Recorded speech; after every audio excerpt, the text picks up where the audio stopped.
après avoir planché sur une ébauche de programme commun la semaine dernière avec le CDU d'Angela Merkel et ses alliés bavarois CSU, le Parti social-démocrate SPD allemand a validé ce dimanche le principe d'une nouvelle alliance avec la chancelière, mettant fin à 4 mois d'imbroglio post-électoral.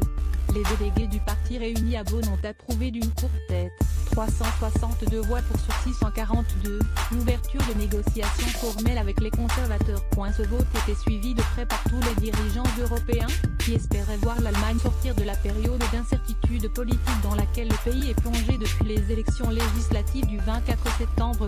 Quelques 600 délégués du Congrès social-démocrate s'étaient réunis à Bonn dès 11h15 pour assister à plus de 5 heures de débat. Ce vote favorable conduit à de nouvelles négociations pour former un gouvernement avant Pâques.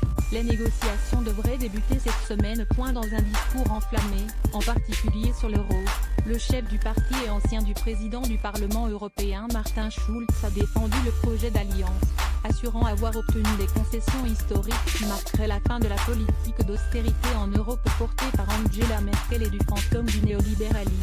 Vendredi à Paris, la chancelière allemande et le président français Emmanuel Macron avaient également insisté sur l'importance d'une Allemagne en ordre de marche pour réformer l'Union européenne. Le vote positif de ce dimanche ne signifie pas pour autant la fin de l'imbroglio gouvernemental, puisqu'un accord de coalition définitif doit être approuvé par l'ensemble des membres du parti de centre-gauche.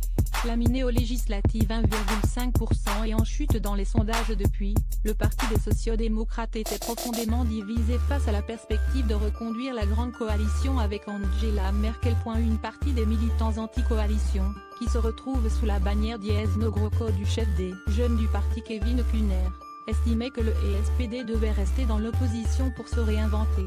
Ces derniers accusent notamment la chancelière d'avoir profité à elle seule de l'expérience gouvernementale commune, alors même que certaines des réformes les plus populaires ont été portées par les sociaux-démocrates.